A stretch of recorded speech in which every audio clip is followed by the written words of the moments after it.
Jeff, you and I have fun talking to each other, a little trash talk. We got somebody on who actually knows about trash talk more than me and you. Author of the book Trash Talk, the only book about destroying your rivals that isn't total garbage. Rafi Kohan. Rafi, congrats on the book. Thanks so much for giving us some time to talk about it. I appreciate that. Appreciate y'all having me on too. Love talking trash with you.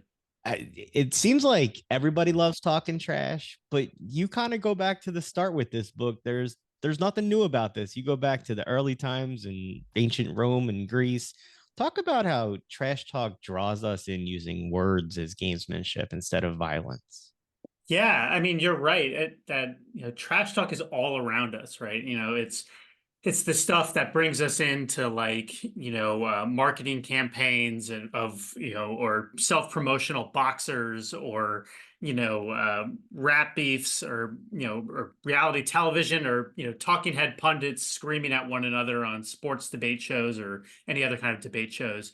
And people would be excused for thinking that this is something new because trash talk as a term has actually only been around for about 40 years, a little bit more than 40 years, and really only in sort of like the popular vernacular for the last 30 or so.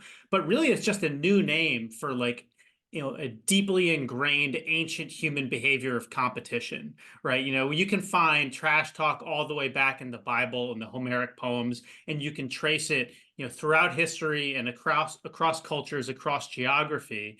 And there is something really sort of like fundamentally human about talking trash, right? There's something in our competitive spirit and kind of in the way we interact with one another socially that just lends itself to this kind of verbal bravado or one-upsmanship or put downs, which are really just two sides of the same coin. And the thing to answer your question, because that was a lot of lead up, the thing that draws us in is that at the most fundamental level, when you talk trash to someone, you are raising the stakes of competition. You are upping the ante of what's taking place between me and you or anyone else or whatever the sort of broader context of that competition might be. I'm suggesting that you don't have what it takes to succeed, or you're suggesting that I don't have what it takes to succeed. Like, regardless of what I actually say, that's the implication. And when you do that, suddenly there's more on the line. You're talking about pride, you're talking about sense of identity, you're talking about sense of belonging. And I mean, you can even think about it. Let's say, Jason, you and Jeff, start talking trash to each other, and you know, uh, and Jeff says, Jason, you're a noodle-armed weakling. Let's arm wrestle and see who can take the other one. Without that, nobody cares about watching you two arm wrestle. But once How you does he start know talking, you so well, Jason? We prep before the show. Don't worry. I yeah, make sure that he does See, this. see, if I were Jason, when you were talking about David versus Goliath and ancient times, if I were Jason, I would have said, Jeff, do you remember that? But see, he totally missed it. I'm just not prepared for these opportunities. But So that's it. Once you start talking like that, now it matters, right? Like without the trash talk in arm wrestling competition or whatever, who cares? But once you start talking trash, now there's something on the line, and that's what draws us in. So look, it dates back to ancient times, but as far as the OG, the person that made it popular in our culture, can you go back farther than Muhammad Ali, or is Muhammad Ali really the beginning of it being part of Yeah. our society? Yeah, I mean, when you frame it that way, the answer is no, you can't really go back beyond him because, of course, you can go back further than him in terms of trash talk as like a competitive practice, right? For all the reasons we already discussed, seeing David, talking trash in the Bible, and certainly folks even in the U.S. before Muhammad Ali, whether you're talking about Sugar Ray Robinson or Jack Johnson, or going back to the bench jockeying days of baseball. This is all trash talk. It's just trash talk by a different name. But when we talk about the sort of modern popular conception of what it means to talk trash, Muhammad Ali is the godfather. He is the OG because he's the one that brought this kind of modern understanding of what it means to talk trash, which is influenced by this, by Black oral traditions like toasting, like playing games like the dozens, which sort of put a new spin, put a new flavor on trash talk. He brought that, to the, to the public, to a wide public audience in a way that it had never been done before. And he got a platform that no one had ever had before. And he used it in a way that no one had ever used it before, right? From the idea of, hyping himself up, promoting boxing matches, trying to get inside the heads, of his opponents, self motivating himself too by raising the stakes on himself. Like he used trash talk in almost every possible, functionality, and he put it on public display. And he had imitators following him in baseball and basketball, in the music world and beyond. And that's just where everything spread. So it really does, when we talk about like what we think about trash talk now, it all goes back to Muhammad Ali. There are different types of trash talk too that you examine, and from the science of it, the anxiety and stress side, pushing somebody to the threat state. I'm more interested in the attention and focus to the attentional state, where you kind of get them off their game by making them focus on it. There was a Gilbert Arenas said you should talk trash to Russell Westbrook because he becomes a Ferrari or a Lamborghini in traffic. Yeah. You talk about the attention and focus side of getting in people's head. So yeah, I mean, the title of that chapter, right, is the most critical dimension, and that's talking about attention, because attention is sort of the fulcrum at which all of these other sort of like psychological, elements, that explain the ways in which trash talk can affect performance. They all come together, at the point of attention. And there's a couple of reasons for that. One, on the most basic level, is that we have a limited capacity for attention, right? We have a limited budget.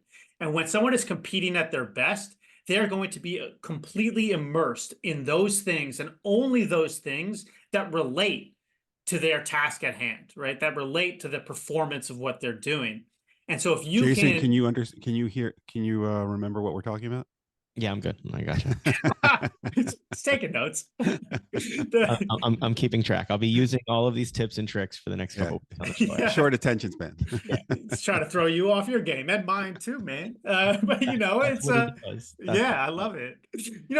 But then that's the thing, is that, so it's like what you want to be as a trash talker is you want to be attention grabbing, right? You want to steal someone's attention. You want to introduce task irrelevant cues, right? Something that's going to distract them from what they're doing. And what's really fun about this is that there's so many different ways to do it, right? Because we talk about, introducing threat and potentially pushing someone into a threat state.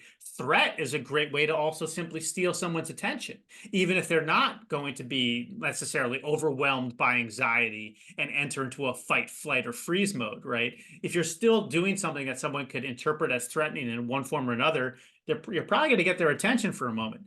But even more than that is just doing something unexpected, which is sort of where like I really just kind of geek out on this, because you can just get weird at this point, right? This is where you're talking about, the people who can just act bizarre in one form or another. You think about the people, who might even be polite to one another over the course of competition, which is like the antithesis of what we think of as trash talk. But, Andrew Luck, when he got sacked, he would jump up, slap the defensive lineman on the ass and say, "Hey man, great job. You really got me. That was a great hit." And it was just like, this was so, counter, to the expectation of this, high intensity, competitive environment, that you could kind of knock the guy off his game just by stealing his attention in that way. And really, you don't even necessarily have to like get someone to be, so distracted that they forget what they're doing entirely. It's even small shifts in attention can have huge implications in terms of, competitive outcomes. Because like you can think about someone, who's you mentioned the example of Westbrook. What does that mean exactly to be a Ferrari in traffic, right? It's like that means suddenly now I'm letting ego and pride take over, right? I'm responding to what you're saying to me, and now I'm focusing on sort of taking creating a sort of one-on-one competition, going head to head with you. And as a result of that, I might miss some of the cues that are happening around me, like the fact that the guy on the wing is cutting to the basket, and there's just that small opening where I could I lace a pass in there and he could get a layup. But if I'm not open to all that, if I'm focused too narrowly on one thing, I might miss that. And that could be the difference between not just making or missing a basket, but winning or losing a game. You know, you talk a lot in the book about basketball. We all know about Larry Bird. You tell stories about John Starks and Reggie Miller. What is it about basketball that lends itself to trash talk more than any other sport? Yeah, it's a good question. And I was actually just thinking about that earlier today. Because I was just sort of thinking about all the various people I talked to, and it's like there's so many basketball people here, and there is a reason for it, I think. And I think, well, for one, there's a lot of face-to-face interaction, right? And it's pretty, so you have the opportunity to talk to your opponents, on the regular, whereas even in soccer, which is like a nonstop game like basketball, you kind of have all this space. There's so much space. So you don't have necessarily the proximity, to do that kind of trash talk. But also, you don't have the luxury of time in basketball either to kind of reset and refocus if you are thrown off your game, right? If you're a golfer and you hit a terrible shot, you've got the entire walk up the fairway to beat yourself up, kick yourself in the butt, until you get back up and pick out your club. And then you just need to focus again for 6 seconds. Then you can start, self-flagellating again. But in basketball, like even a second of that, and that's a turnover, that's a foul, that's a missed opportunity. You let someone drive by you. So I think it's more of a pressure cooker in that sense, right? That it's like all this stuff is put to the test almost constantly and without respite, unless you get subbed out of the game. So I think for all those reasons, basketball is sort of like the perfect proving ground, the petri dish for all this kind of stuff. And you have lots of examples of basketball. You make the case that to be a good trash talker, you need to know how trash talk actually works. Zach Randolph lulling people to sleep with his trash talk. Cheryl Miller saying the best way to screw up someone's shot is to tell them how well they're shooting at that moment. Michael Jordan, talk about some of your favorite stories from the book of trash talk. Yeah. I mean, those are good ones, and those are those it's that idea of attention again. That if you can kind of with Cheryl Miller in particular, right? You're trying to get someone internal. You're trying to make someone think about the things that they shouldn't be thinking about. The psychologists call it reinvestment. You're dedicating cognitive energy to things that should be automatic, right? Like your putt, like your shooting form. And when you start thinking about the things you're supposed to do instead of doing them, you screw it up. My personal favorites were kind of the ones that were like, you know, I mean, it's easy to say Gary Payton, it's easy to say Reggie Miller, it's easy to say Muhammad Ali, and there's incredible stories along those lines. In fact, some of my favorite stories from the book involve Gary Payton for sure. But the guy that I loved talking to more than anyone else and was most sort of like surprising to me, as a trash talker, was Shep Messing. And he was a former goalkeeper for the U.S. men's soccer team. He was in the 1972 Olympics, and then he competed in the NASL, with the New York Cosmos alongside guys like Pele. Uh, and what made And him? yes, Jason, I'm old enough and went to a game where Shep Messing was the goalie and Pele was I on the believe team. it. Okay, so Rafi, do you have to trash talk when you're already so in somebody's head that they trash talk themselves? Isn't that the ultimate form of trash talk that I'm doing? I don't even have to say it, and Jeff jumps in because he knows where my head goes already. You really you're going to take credit for this? You're Good damn Lord, right. that. Okay. Absolutely, man. It's requiring no effort on your part, and you start trash talking yourself. Although I would say that there is value also in sort of acknowledging and owning your own, perceived weaknesses and vulnerabilities, Oh, right? I If you, do that. Believe me, Jeff yeah, and me try to dribble between my legs as we tried out for a G League team. I own every weakness and flaw that I have live on this radio show weekly. well, you own It's it, pretty right? weak to call it a tryout, but go ahead. Well, Let's get back to Shep Messing. but it can't. But then you don't let it bother you, right? Because it's like, this was for a little while I was considering, as part of my reporting for this book, if I should like try to like create some kind of like wrestling character, in order to like, to learning how to cut a promo and all that kind of stuff. And I was like, well, what kind of wrestling character would I be? I was like, well, it has to be just like a self-deprecating Northeastern Jew. Like, I don't know what kind of like, because that's like the most authentic, true to self, character I could come up with. And the idea is, you insult yourself so much that nobody else can insult you. So you kind of become impervious to it. But Shep, what made Shep so devious was that, this guy studied psychology as an undergrad, right? This guy wasn't just thinking, like, how can I get in someone's head, but how can I get in someone, like each individual's head in the most like personally, personalized, tailored way possible that they're going to not going to be able to ignore it. And so he would do things like do research on different nationalities to say like, well, what's going to be most upsetting to like an Italian guy versus a German guy versus a guy, versus a Mexican guy? What's the thing and he would literally go to his teammates in the locker room and be like, what can I say that will mess this guy up? And they all thought it was hilarious. Then he would just try to play mental games with guys too. His whole thing was he knew that as a goalkeeper, there's like there's this aura around goalkeepers in soccer that you have to be a little bit crazy to play the position in the first place. And so he would embrace that. He would walk around sort of like in a daze, sort of mumbling to himself, and he would grab then on corner kicks, and then he would grab an opposing player, by the lapels, if jerseys had lapels, and say like, I'm so sorry if I do anything, if I do anything crazy, I'm off my medication, and just make them a little bit wary of what he was doing. I mean, he actually got even a little bit more devious than that. But the point is, he was always thinking, how can I stay one step ahead of these guys? How can I get inside their heads? And not just in a like, I'm trying to put you down kind of way, but in a way that you're not going to see coming and that therefore you're not going to be able to prepare for either. All right. So tell me about how psychological profiles can be leveraged against athletes through trash talk, because that's Yeah. the real science of this. I mean, we have analytics Yeah. in baseball. This seems like where they're going to go in sports. How can you get somebody off their game? Seems like a key thing to disrupting their skill set. Couldn't agree with you more. And this is an idea or a question that I had sort of guiding my reporting at various points. I don't obviously I don't necessarily like posit this as like I'm not suggesting in the book that somebody hire me for to be their like analytics of trash talk department, but it's all in there. And it's like, and that to your point that like you want to be a good trash talker, you want to know how it works. You gotta know how this stuff works from like a performance psychology level. And I actually asked this question to Shane Battier when he was still the I forget his exact title, whatever, executive vice president of like player developments and analytics for the Miami Heat, whatever it was. But he's always been like a sabermetrics analytics kind of guy. And so I asked him, like, how do you apply this stuff to exactly this? Because it seems like very clear, just like you said, that there's a way to do this and there's a time to do it. And there's a way to sort of, create efficiencies around this that might not otherwise exist. Who to go after, who not to go after, when to go after them.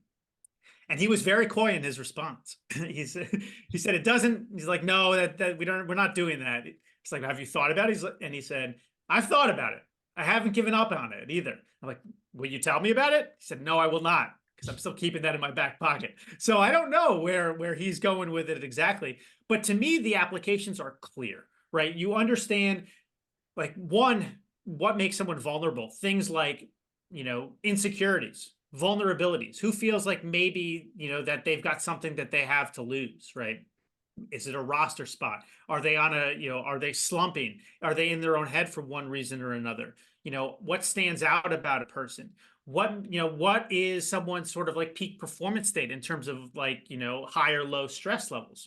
Someone like Russell Westbrook or Draymond Green, they love to be super high worked up, right? But can you get them even higher than where they want to be? Or on the flip side, can you get them low? Can you compliment them? Can you tell them, hey man, it was so great to see you last week, out in San Francisco. It's just such a pleasure to be on the same court with you. Can you get them to down regulate?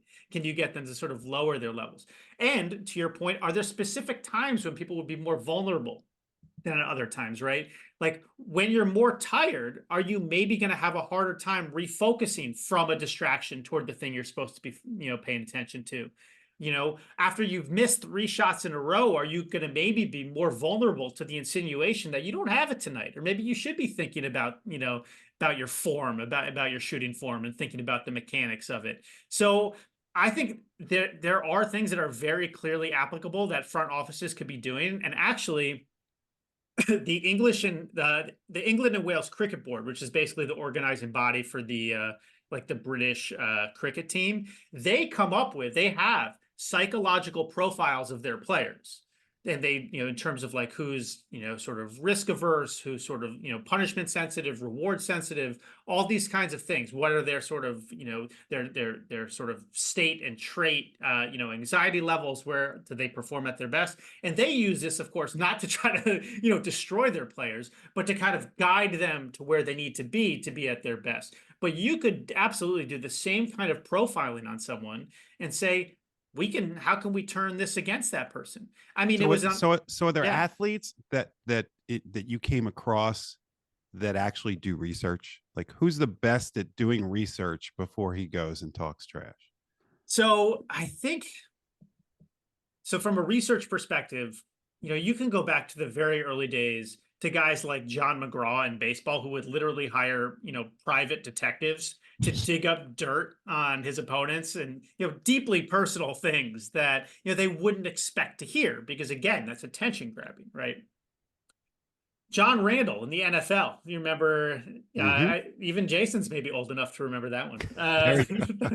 He would pour over, the media profiles, the media, the press clippings, any magazine profiles. He would want to know who had surgery in the off season, who had a DUI, who got a divorce, all this kind of stuff. But actually, if we're going to think about, if I'm going to tell you who was the absolute best at doing research, the answer may surprise you because it's not a player. And it's Robin Ficker. Robin Ficker is an all-time legendary heckler who used to sit behind the Washington Bullets and Washington Wizards bench.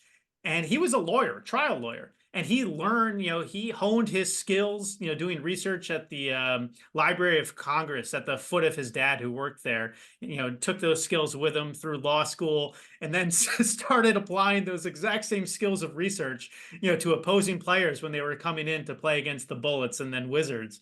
And he would find out like who's behind on their, child support, who is, who got a new car and I'm going to threaten to key their vehicle, who hates eating vegetables, Charles Barkley. Well, that seems like a whole lot more work than Tracy Morgan's response to Tyrese Maxey hitting a shot against your Knicks. The finger the other night. Well, yeah, tonight's not a good for trash talk. Today's not a good day for me to talk trash as a Knicks fan, but. And we both had a collapse late in the game or an emergence in this series. It's been a crazy series to watch.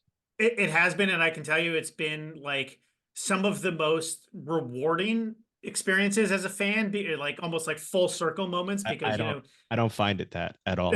I've been hating myself for watching at this point and texting Jeff how much I hate myself for watching this. You got to embrace it, man, because like the pain is part of the pleasure. And it's, I went as a Yankee fan, having watched all of the 2004 ALCS, I will never get those 20 hours back of game 4 through 7. And I hate myself for that.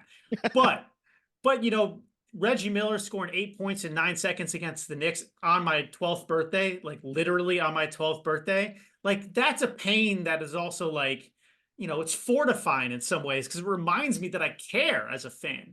Right? How many times I've talked about Joe Carter's home run against the Phillies in the World Series on this show and how much that has shaped my fandom in life. Yeah, but that's a good thing. I've spent the last 25 years or 20 years as a Knicks fan having nothing to care about, not feeling pleasure or pain. When Trae Young beat the Knicks in the in the playoffs a couple years ago and he was pulling his Reggie Miller and bowing at half court, I was like, man, I hate you. But I love that I hate you because I have a reason to hate again. And it's like, so I'm still in my honeymoon and you know what? And I know the Knicks are going to beat the Sixers anyway because Joel Embiid is a punk, but bring in your own trash talk with it. Yeah. All right. The book is Trash Talk, the only book about destroying your rivals that isn't total garbage. Rafi, thanks so much for giving us some time to talk about it all, man. It was a lot of fun, guys. Thank you for having me.